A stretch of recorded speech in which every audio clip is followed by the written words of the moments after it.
اعوذ باللہ من الشیطان الرجیم بسم اللہ الرحمن الرحیم۔ میرے بننے کے بعد کیا ہوگا؟ آج میں آپ کو ایک کہانی سناتا ہوں کہ ایک کویتی کالم نگار عبداللہ الجہار اللہ اس دنیا فانی سے رحلت کر چکے۔ ان کا ایک مضمون بہت سبق آموز ہے، اس لیے اس کا ترجمہ پیش خدمت ہے، سنیے۔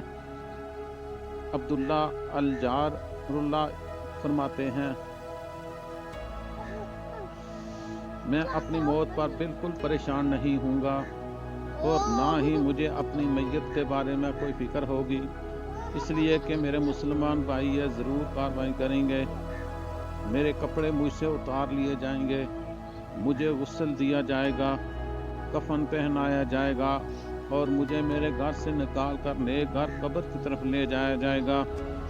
بہت سارے لوگ میرا جنازہ پڑھنے کے لیے آئیں گے، بلکہ بہت سارے دوست و احباب اپنا کام کاج چھوڑ کر مجھے دفنانے کے لیے آئیں گے، لیکن ان میں سے بہت سارے ایسے ہوں گے جو میری نصیحت پر غور نہیں کریں گے، بلکہ کبھی بھی نہیں کریں گے۔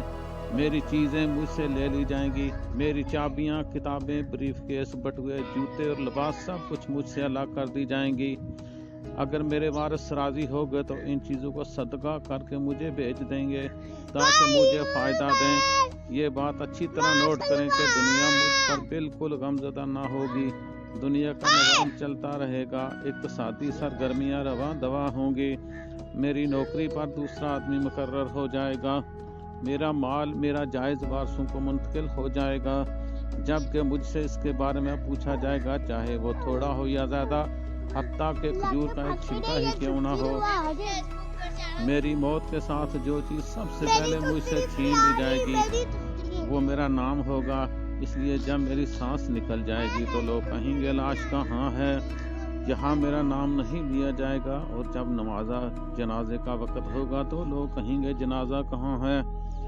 یہاں بھی میرا نام نہیں لیا جائے گا، اور جب مجھے قبر میں اتارنے کا وقت آ جائے گا تو لوگ کہیں گے میت کہاں ہے؟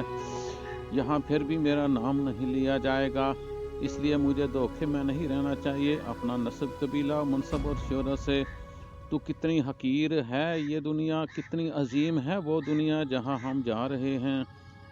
تو اے زندہ انسانوں، ہمارے غمگار تین طرح کے ہوں گے۔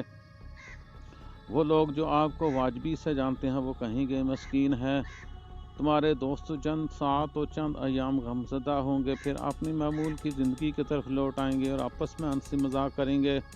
سب سے زیادہ غم تمہارے گھر والوں میں ہوگا، تمہارے گھر کے لوگ غمزدہ رہیں گے ہفتہ، 2 ہفتے، مہینہ، زیادہ سے زیادہ 1 سال، اور پھر اس کے بعد آپ کو یادداشتوں کے ریکارڈ روم میں محفوظ کر لیں گے۔ لوگوں کے درمیان تمہارا قصہ مکمل ہو گیا اور اب حقیقی قصہ شروع ہو گیا، اور وہ یہ کہ تمہارا جمال، مال، اولاد، عالی شان گھر اور بیویاں تم سے الگ ہو گئیں، اور اب تمہارے پاس صرف عمل رہ گیا، یہاں سے حقیقی زندگی شروع ہو گئی۔ سوال یہ ہے کہ تم نے قبر اور آخرت کی کیا تیاری کی ہے؟ اس لیے پورے شوق کے ساتھ ان امور کا اہتمام کیجیے۔ فرائض کا اہتمام کریں، نوافل کی کثرت کریں، خفیہ صدقہ کی ادائیگی کریں، نیک اعمال کریں، رات کے پچھلے پر اللہ کے سامنے کھڑے ہو کر عاجزی کرتا رہا کریں تاکہ تم نجات پا سکو۔ اگر تم نے اپنی زندگی میں ان امور کے بارے میں لوگوں کو یاد دہانی کرا دی تو تم کو اس کا بدلہ قیامت کے دن میزان حسنات میں بھی ملے گا۔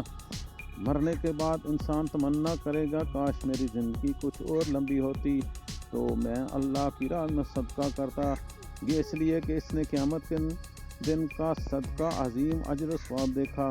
تو اے لوگوں، زیادہ سے زیادہ صدقہ کرو۔ سب سے بہتر صدقہ اس وقت یہ ہے کہ تھوڑا سا وقت نکال کر اس مضمون کو آگے شیئر کرو، اس لیے پاکیزہ بات کی صدقہ ہے۔ اللہ تعالی ہمیں اپنی زندگی کو بامقصد کاموں میں لگانے کی توفیق عطا فرمائے، آمین ثم آمین۔